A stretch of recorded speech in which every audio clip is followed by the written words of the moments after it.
नमस्कार, मैं हूं आपके साथ कविता थपलियाल और आप देख रहे हैं consumer is king. Supreme court में देश में चुनाव से पहले रेवड़ी कल्चर को खत्म करने को लेकर गंभीर रुख दिखाया है। कोर्ट ने कहा है कि चुनाव आयोग और सरकार इससे पल्ला नहीं झाड़ सकते और ये नहीं कह सकते कि वो कुछ नहीं कर सकते इस बारे में।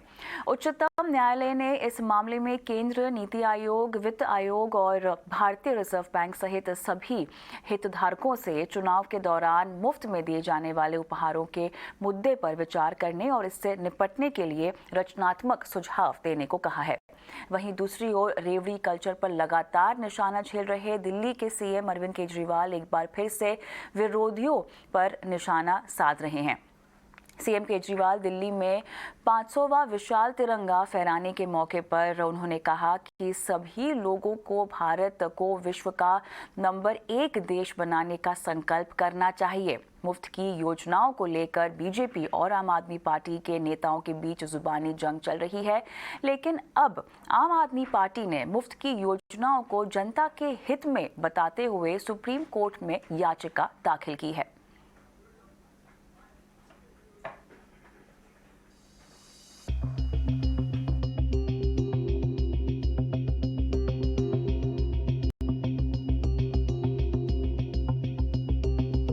रेवड़ी का मामला अब सीधे सुप्रीम कोर्ट पहुंच गया है। कोर्ट जल्द इस मामले पर एक निकाय स्थापित करने का आदेश देगा। सुप्रीम कोर्ट ने कहा कि सभी हितधारकों को इस पर विचार करना चाहिए और गंभीर मामले से निपटने के लिए सुझाव देना चाहिए। मुख्य न्यायाधीश एनवी रमन और न्यायमूर्ति कृष्ण मुरारी और न्यायमूर्ति हिमा कोहली की पीठ ने एक जनहित याचिका पर सुनवाई करते हुए राजनीतिक दलों द्वारा मुफ्त में उपहार देने के मुद्दे को गंभीर करार दिया और संकेत दिया कि वे इस मुद्दे से निपटने के लिए सरकार को उपाय सुझाने के लिए एक निकाय स्थापित करने का आदेश देंगे। पीठ ने कहा, हमारा विचार है कि सभी हितधारक, लाभार्थी और सरकार और नीति आयोग, वित्त आयोग, आरबीआई और विपक्षी दलों जैसे संगठनों को इन मुद्दों पर विचार मंथन और कुछ रचनात्मक सुझाव देने की प्रक्रिया में शामिल होना चाहिए। मुख्य न्यायाधीश एनवी रमन ने कहा कि कोई भी राजनीतिक दल मुफ्त उपहारों के मुद्दे पर बहस करने के लिए तैयार नहीं होगी। वरिष्ठ अधिवक्ता कपिल सिब्बल के इस सुझाव पर प्रतिक्रिया देते हुए कि इस मामले पर संसद में बहस होनी चाहिए, सीजेआई रमन ने कहा कि अब सवाल ये उठता है कि क्या इस पर संसद में बहस होगी, कौन सी राजनीतिक पार्टी बहस करेगी। आजकल हर कोई मुफ्त चाहता है। जहां एक तरफ सुप्रीम कोर्ट ने देश में चुनावों से पहले रेवड़ी कल्चर पर गंभीर रुख दिखाया है, वहीं मुफ्त की योजनाओं के बचाव में आम आदमी पार्टी ने सुप्रीम कोर्ट में याचिका दी है। अर्जी में मुफ्त पानी, मुफ्त बिजली, मुफ्त परिवहन जैसे चुनावी वादों को समाज के लिए जरूरी बताया है। आम आदमी पार्टी की तरफ से दाखिल अर्जी में याचिकाकर्ता अश्विनी उपाध्याय की मंशा पर भी सवाल खड़े किए गए हैं। वहीं जाने माने अर्थशास्त्री और वकील विजय सरदाना ने भी सुप्रीम कोर्ट में याचिका दाखिल कर फ्री पॉलिटिक्स को तर्कपूर्ण बनाए जाने की मांग की है। ईटी नाउ स्वदेश। चलिए, तो इस पूरे मुद्दे पर कई सवाल भी यहाँ पर उठते हैं। तो कंज्यूमर इज किंग में आज हम जो सवाल उठा रहे हैं वो रेवड़ी कल्चर पर सुप्रीम कोर्ट ने क्या कहा, इसको जानेंगे, समझेंगे। रेवड़ी कल्चर पर सुप्रीम कोर्ट सख्त और केंद्र सरकार और इलेक्शन कमीशन को क्या दिए हैं निर्देश, क्या मुफ्तखोरी पर कोई राजनीतिक दल करेगा चर्चा। अब इस जनहित याचिका पर 11 अगस्त को सुनवाई होगी, तो देखना होगा क्या कुछ निकल कर आता है। लेकिन उस बीच हमारे साथ कुछ मेहमान भी जुड़ गए हैं। सबसे पहले हमारे साथ तेजस मेहता, पॉलिटिकल एनालिस्ट, जुड़ गए हैं। इन्हीं के साथ शुरुआत करती हूँ इस चर्चा की। स्वागत है आपका तेजस। तेजस, आप लगातार इस पूरे मामले को ट्रैक कर रहे हैं और एक तरफ देखा जाए तो सुप्रीम कोर्ट ने जो अपने आदेश में कहा है कि सरकार को और इलेक्शन कमीशन को इसके लिए रचनात्मक कोई तरीका निकालना पड़ेगा इससे निपटने के लिए, लेकिन दूसरी ओर अरविंद केजरीवाल जो भी बात बोल रहे हैं कि ये तो बुनियादी सुविधाएं हैं, इनको हम मुफ्तखोरी या रेवड़ी कल्चर में कैसे गिन सकते हैं। बात अलग है और ये बात गलत भी है कि आप ये तमाम वादे इलेक्शंस के पहले ही करते हैं और जब सरकार में आ जाती हैं, सरकारें, पार्टियां जब आ जाती हैं तो उनके वादे अधूरे रह जाते हैं, पूरे नहीं होते हैं। लेकिन सवाल तो ये है कि कहीं ना कहीं जो मुफ्तखोरी के नाम पर बताया जा रहा है, रेवड़ी कल्चर के नाम पर बताया जा रहा है, वो बुनियादी सुविधाएं हैं जो कि आपको एक देश के नागरिक होने के नाते मिलनी ही चाहिए। देखिए, आप उसको रेवड़ी कल्चर कहिए, आप उसको वेलफेयर कहिए, आप उसको फ्रीबीज कहिए, जो भी कहिए, इसके ऊपर एक बहस होनी बहुत जरूरी थी। बहुत दशकों से ये चर्चा में ये बात है, लेकिन कुछ हो नहीं रहा था। और सुप्रीम कोर्ट ने ये फैसला लिया है कि कमेटी बिठाई जाए और इसके ऊपर वो अपने सजेशंस सामने कोर्ट को पेश करिए। बहुत अच्छी खबर है, क्योंकि अब माने या ना माने इसके ऊपर एक बहस तो होनी चाहिए, क्योंकि सवाल ये उठता है कि किस हद तक ये फ्रीबी माना जाएगा, रेवड़ी कल्चर माना जाएगा, और किस हद तक जो अरविंद केजरीवाल कह रहे हैं ये जनता के हित में माना जाएगा। अब ये एक जहां आप पॉलिटिक्स आपकी जहां होती है, ये मामला ज्यादा राजनीतिक नहीं है, ये मामला ये मामला ज्यादा आर्थिक नहीं है, ये मामला ज्यादा राजनीतिक है। क्योंकि अल्टीमेटली जो डिसीजंस लेती है वो सरकारें लेती है, वो पॉलिटिकल पार्टीज लेती है। तो the buck stops at the political party and the political leader. और कपिल सिब्बल, इसमें मैं सहमत हूं कि ये एक्चुअली डिबेट एक मैच्योर डेमोक्रेसी में पार्लियामेंट में होने चाहिए थी, लेकिन सुप्रीम कोर्ट भी सही कह रहा है कि ये कैसे होगा, क्योंकि आप लोग ही इस एक एक कल्चर को आप प्रमोट कर रहे हैं। आप लोग ही कोई भी पार्टी पकड़िए, कोई भी इसमें हम नहीं कह सकते हैं एकदम गिल्टी नहीं है। तो सब लोग इसको प्रैक्टिस करते हैं, लेकिन अलग तरीके से, अलग लिमिट तक। और इसमें स्पष्ट रूप से आपको हमको ये समझने की जरूरत है कि वेलफेयर क्या होता है और फ्रीबी क्या होता है। जब ये दो चीजों में एक अंतर जो है वो लोगों को समझ में आएगा, हम हमारे नेताओं को समझ में आएगा कि इसमें अंतर क्या है, और कहीं लिखित आ जाएगा, तो हम ये फ्रीबी कल्चर को रुका सकते हैं और अपने देश को बचा सकते हैं। क्योंकि हमको एक बहुत बड़ी चुनौती साउथ एशिया में सामने आई है। आप देख रहे हैं श्रीलंका में क्या हो रहा है, आप देख रहे हैं पाकिस्तान में क्या हो रहा है, और वो जो रेवड़ी कल्चर है वो वहीं भी वही हो रहा था। टैक्स रिबेट्स हो रहे थे पाकिस्तान में। पेट्रोल के भाव इतने, रियल पेट्रोल के भाव इतने बढ़ गए थे, लेकिन इमरान खान कमी कर रहे थे।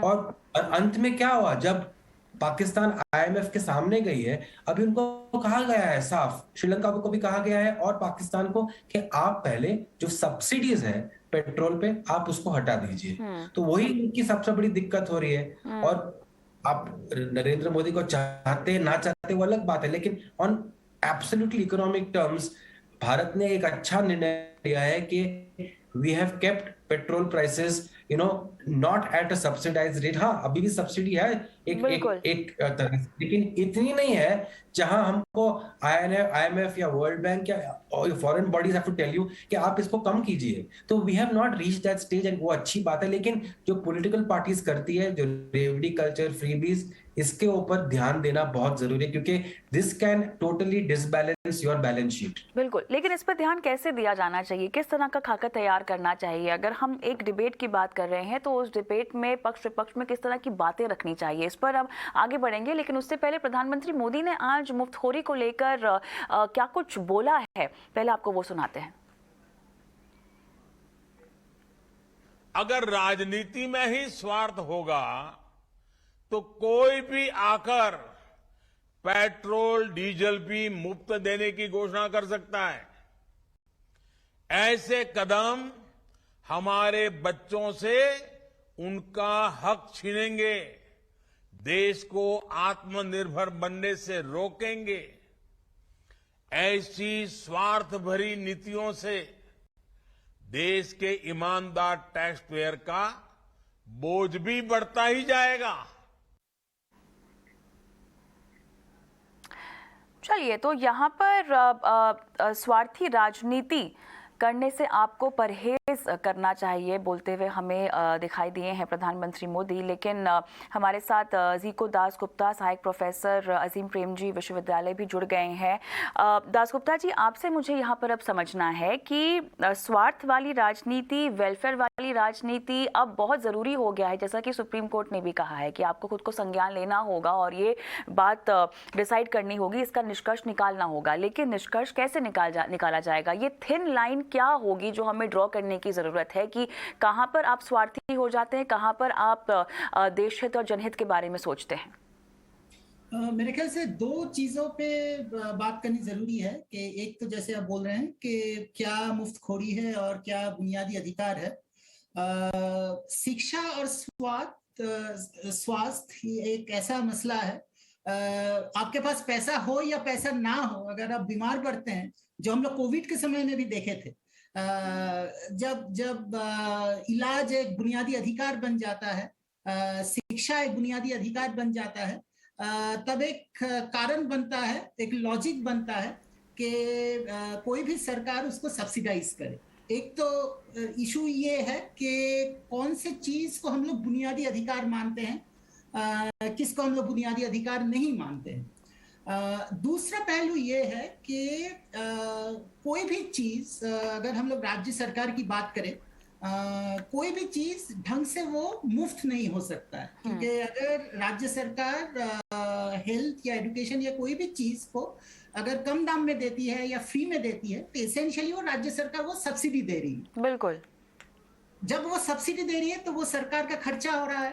अब हर एक राज्य सरकार FRBM एक्ट मान के चलता है। तो FRBM एक्ट क्या कहती है कि अगर आपका इनकम अगर मान लीजिए 100 रुपया हुआ, तो आप एक हद के नीचे ही खर्चा कर सकते हैं। वो एक्ट है, वो नियम है, तो हर राज्य सरकार वो मान के चलती है। तो सवाल ये है कि आप खर्चा कर सकते हैं मान लीजिए 103 रुपया, अगर आपका इनकम है 100 रुपया किसी भी राज्य का। इशू ये है आप वो 103 रुपया किसके ऊपर खर्चा करने वाले हैं। सवाल ये नहीं है कि आप किसको सब्सिडी कितना दे रहे हैं या कैपिटल एक्सपेंडिचर कितना कर रहे हैं, सभी कुछ आपका राज्य सरकार का ही खर्चा है। सही बात है। इशू ये है कि आप किस पे खर्चा करेंगे। अगर किसी राज्य सरकार का ये प्रायोरिटी हो ही सकता है और होना भी चाहिए हमारे देश में कि शिक्षा और स्वास्थ्य पे वो ज्यादा खर्चा करे, लेकिन मेरे ख्याल से ये चर्चा करने की भी जरूरत है, खास तौर से आज के तारीख में, कि हर एक राज्य सरकार के पास ज्यादा रेवेन्यू कैसे जनरेट हो, ताकि ज्यादा शिक्षा और स्वास्थ्य पे खर्चा करने के बाद भी उसके पास और भी ज्यादा खर्चा करने लायक रिसोर्सेज बचे, ताकि वो जॉब्स के ऊपर खर्चा कर पाए, कैपिटल एक्सपेंडिचर्स के ऊपर खर्चा पाए। तो मेरे ख्याल से ये बुनियादी सवाल ये भी उठता है कि आज के तारीख में राज्य सरकार अपनी जो कॉन्स्टिट्यूशनल राइट्स है वो डेवलपमेंट के ऊपर हो, सोशल सेक्टर के ऊपर हो, सही तरीके से खर्चा कर पाए, तो उसके लिए कैसे रिसोर्सेज जनरेट किया जा सकता है। और वो मेरे ख्याल से एक ब्रॉड मैक्रो इकोनॉमिक फ्रेमवर्क और पॉलिसी फ्रेमवर्क का सवाल है, वो लेके भी सोचने की जरूरत है। बिल्कुल, पॉलिसी फ्रेमवर्क इसीलिए भी यहाँ पे जरूरी होगा क्योंकि कहीं ना कहीं अकाउंटेबिलिटी भी तो बनती है ना, जो आपको दिखानी होगी। अगर आप कह रहे हैं कि राज्य सरकार की जिम्मेदारी की बदौलत आप ये सब कर ही रहे हैं, तो उसे कहीं ना कहीं आपको दिखाना होगा, समझाना होगा। बहरहाल हमारे साथ सुप्रीम कोर्ट एडवोकेट भी जुड़ गई हैं और हमारे साथ करुणा नंदी एडवोकेट सुप्रीम कोर्ट हैं। करुणा, स्वागत है आपका इस पेशकश में। तो अब मामले को मैं सुप्रीम कोर्ट की ऑब्जर्वेशंस के ऊपर ले जाना चाहती हूँ, जो आप हमको समझाएंगी कि किस तरह से सरकार और इलेक्शन कमीशन को यहाँ पर इस पूरे मामले का एक बार फिर से संज्ञान लेने के बारे में कहा गया है। फिलहाल देखिए, सुप्रीम कोर्ट को लगा कि ये जो रेवड़ी कल्चर जिसको आप कहते हैं और इकोनॉमिक फ्रीबीज जिसको अंग्रेजी में कहते हैं, कि वो ज्यादा दिए जा रहे हैं और ये करप्शन के जैसे है। कि अगर आप कह रहे हैं कि कलर दिया जाए, जैसे अगर आपको मत मिल रहा है, तो फिर वो कह रहे हैं कि ये करप्शन के स्तर पर ट्रीट किया जाना चाहिए और इसके खिलाफ फिर इसको रेगुलेट करना चाहिए। और फिर इलेक्शन कमीशन को पूछा गया है कि आप इसको कैसे रेगुलेट करेंगे। बस ये अभी बहुत प्रिलिमिनरी स्टेज पे है, बहुत ही शुरू के स्टेज पे है। लेकिन मेरा पर्सनल व्यू ये है कि ये जो मतदाता है, मतदाता को डिसाइड करना चाहिए उस मत में, उस मत की जो ताकत है, उस मत की ताकत आप बांट रहे हैं और आप मतलब उसको कम कर रहे हैं। जब आप कह रहे हैं कि आपकी पॉलिटिकल पार्टी और आपके बीच में जो रिलेशनशिप है कि पॉलिटिकल पार्टी ये कह सकती है, वो नहीं कह सकती। अब मान लीजिए हमारे पहले जिस एक्सपर्ट ने व्यू प्रकट किया, वो कह रहे थे कि कुछ अच्छे फ्रीबीज होते हैं, कुछ बुरे फ्रीबीज होते हैं। जैसे उनकी नजर में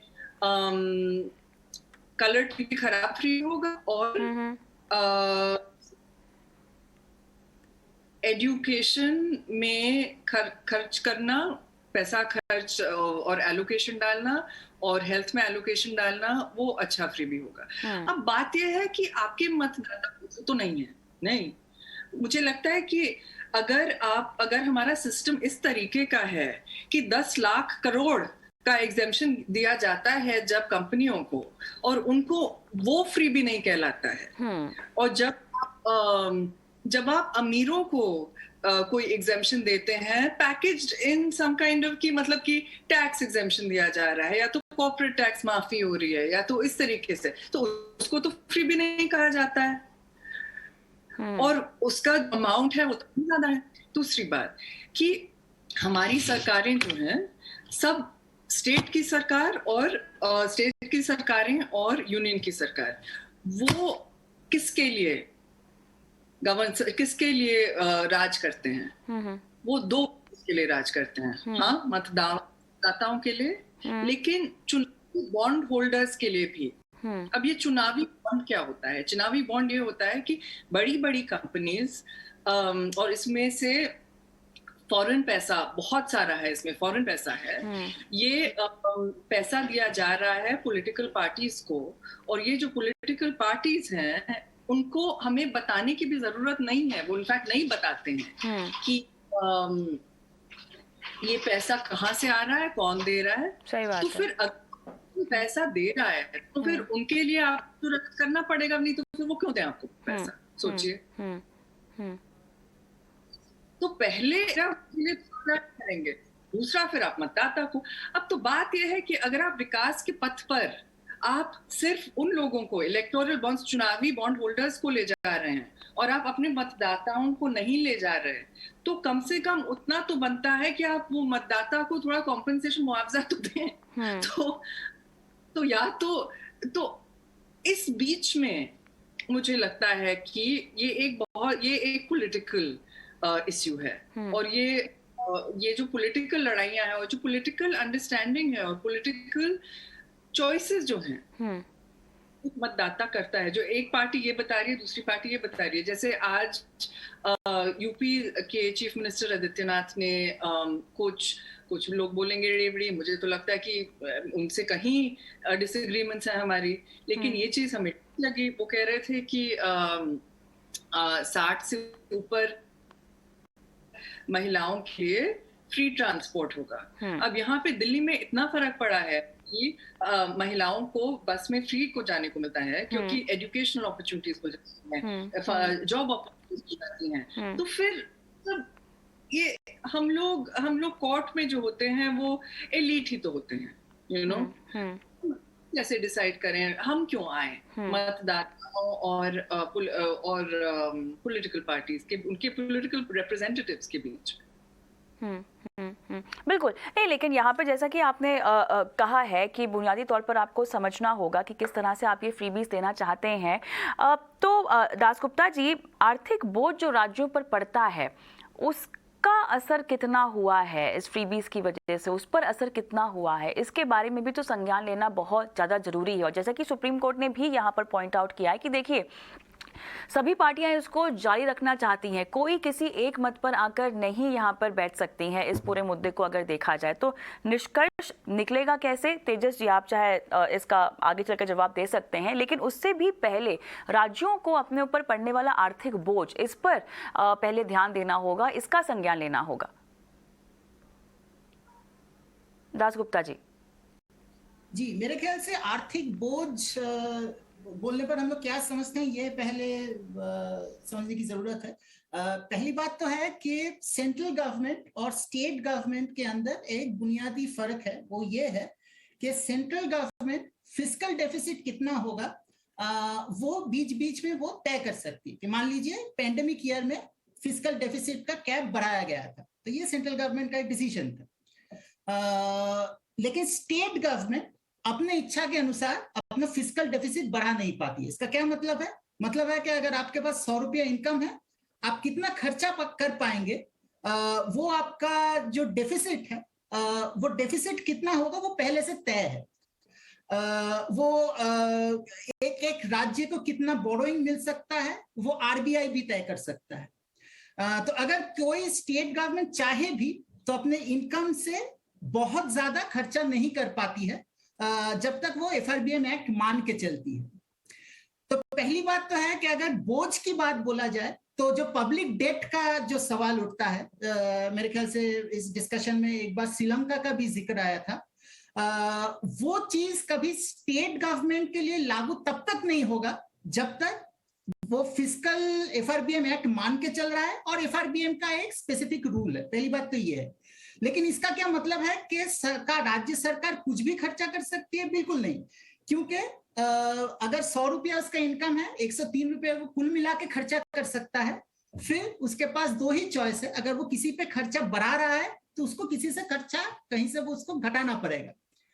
ये इशू ये है कि वो एक पॉलिटिकल प्रायोरिटी भी है कि आप किसके ऊपर ज्यादा खर्चा करना चाहते हैं। तो मेरे ख्याल से इशू ये है। और दूसरा इशू ये है कि स्टेट गवर्नमेंट्स का रिसोर्सेस कैसे बढ़ाया जाए, कैसे उसका रेवेन्यू ज्यादा हो और कैसे ट्रांसफर्स ज्यादा हो, किस तरीके से राज्य सरकार ये 103 रुपया भी जो वो खर्चा कर पा रही है आज के तारीख में, जहां पे बहुत ज्यादा डिमांड और परचेजिंग पावर का स्क्वीज है, क्या राज्य सरकार को उतना ज्यादा रिसोर्सेस मिल पाती है टैक्सेस के द्वारा या खर्चा करने के सुविधा के अनुसार, ताकि वो अपना अधिकार जो कॉन्स्टिट्यूशनल जो उसका मैंडेट है वो सही तरीके से वो निभा पाए। चलिए, लेकिन यहाँ पर इस बीच सीएम अरविंद केजरीवाल जो है वो काफ़ी पार्टियों के निशाने पर भी आ गए हैं। और क्यों आ गए हैं, उन्होंने क्या बयान दिया है, आइए पहले ये सुन लेते हैं। इस देश के अंदर आज़ादी के 75 साल के बाद ये कहा जाएगा कि फ्री शिक्षा देना रेवड़ी है, तो हमारे गरीबों के बच्चे शिक्षा के लिए कहाँ जाएंगे? अगर ये कहा जाएगा कि सरकारी स्कूल बंद कर दो और सरकारी स्कूल बंद करके सबसे पैसे लो, प्राइवेट स्कूल में ही शिक्षा होगी, प्राइवेट स्कूल में ही, तो एक रिक्शे वाले का बच्चा, मजदूर का बच्चा, किसान का बच्चा, गरीब का बच्चा अपने बच्चे को कहाँ पढ़ाएगा? अगर ये कहा जाएगा कि केवल और केवल पैसे दे के इलाज होगा, सरकारी अस्पताल बंद, डिस्पेंसरी बंद, लोगों को फ्री में इलाज नहीं मिलेगा, तो आधे से ज़्यादा लोग तो मर जाएंगे। आज प्राइवेट के अंदर इतना महंगा इलाज है। इसको फ्री रेवड़ी कहना गलत है। इसको जनता के कल्याण की बात कहा जाएगा। किसी भी जिम्मेदार सरकार की जिम्मेदारी है कि अपने लोगों को अच्छी शिक्षा दे, अच्छा स्वास्थ्य सुविधाएं दे।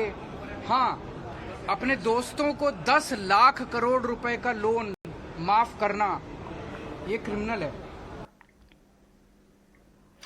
तो तेजस जी, ये जो बातें बताई गई हैं सीएम अरविंद केजरीवाल के जरिए, ये सब तो देखिए 75 साल पहले ही इसकी कवायद शुरू हो जानी चाहिए थी। इन सब चीज़ों को तो आप रेवड़ी कल्चर में, फ्रीबीज में नहीं गिन सकते हैं। तो जहाँ पर संज्ञान जो लिया गया है अरविंद केजरीवाल के जरिए, वो कितना सही है? और जैसे कि शुरुआत में मैंने कहा कि एक जो खाका अगर ड्रॉ भी किया जाए तो उसमें कौन कौन सी चीज़ें निष्कासित की जाए, किन किन को इंक्लूड किया जाए, ये बहुत बारीकी से हमें ध्यान देना होगा। और इंस्टेड ऑफ फ्रीबीज और रेवड़ीज, इसको हमें वेलफेयर रिलेटेड स्कीम्स के नाम से इसकी कवायद शुरू करनी चाहिए, जो कि मेरे ख्याल से एक बेहतर मैसेज देती है लोगों को। अरविंद केजरीवाल एक बहुत स्मार्ट पॉलिटिशियन है। पहली बात तो किसी ने कहा नहीं है कि ये जो स्वास्थ्य के लिए जो हो रहा है काम, या जो शिक्षा के लिए हो रहा है, वो रेवड़ी कल्चर है, किसी ने नहीं कहा है।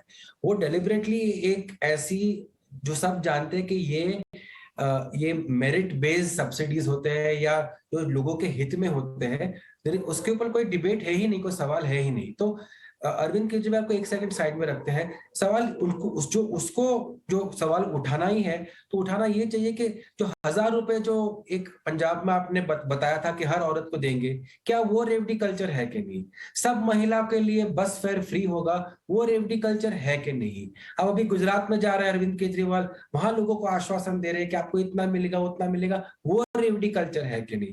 जो जयललिता ने हमने देखा था, मिक्सी हो, पंखा हो, सब कुछ देना, क्या वो रेवड़ी कल्चर है कि नहीं? तो इसमें दो चीज बहुत स्पष्ट होती है। एक होती है जनहित में सब कुछ हो सकता है। आप मुझे मेरा पूरा बैंक अकाउंट 1 लाख से दे दीजिए, 15 लाख से दीजिए, वो भी जनहित में हो सकता है। लेकिन किस हद तक आपकी इकोनॉमी, आपका बैलेंस शीट, आपका बैंक बैलेंस सरकार का इसको सपोर्ट कर सकता है। सबसे बड़ी चीज तो यही है, पंजाब का जो फिस्कल डेफिसिट है सबसे ज्यादा है, और वही स्टेट ये ऐसे प्री पोल प्रोमिसेस करेंगे कि आप हर औरत को 1000 रुपए मिलेंगे, या फिर कांग्रेस ने कहीं कुछ और बोला, बीजेपी ने कुछ और बोला, तो एक कंपिटिटिव एक माइंडसेट आ जाता है कि हम इस फ्रीबी को कैसे और बढ़ा सकते हैं। देखिए, मेरा स्पष्ट मानना है, आपकी जितनी चादर फैल सकती है इतना ही आपको आपका बिस्तर होना चाहिए। ज्यादा और करेंगे तो ज्यादा दिक्कतें आएंगी। अब बिजली की बात करें, फ्री बिजली में कितने सालों से, आज की तारीख में भी कितने राज्य किसानों को बिजली फ्री दे रहे हैं, उसका इम्पैक्ट क्या हुआ है? और ये मैं नहीं कह रहा हूं, ये तो बहुत सारी स्टडीज हो चुकी है कि सरकारें कह रही है कि इसका बहुत दुरुपयोग भी हुआ है। जहां हम देख रहे थे कि लोग किसान जमीन से पूरा टाइम पानी निकाल रहे हैं, इतना जो ग्राउंड वाटर था वो कंप्लीटली कम हो गया है। तो और जो रईस किसान है उनको फ्री इलेक्ट्रिसिटी की जरूरत क्या है? बिजली क्यों मुफ्त होनी चाहिए उनके लिए?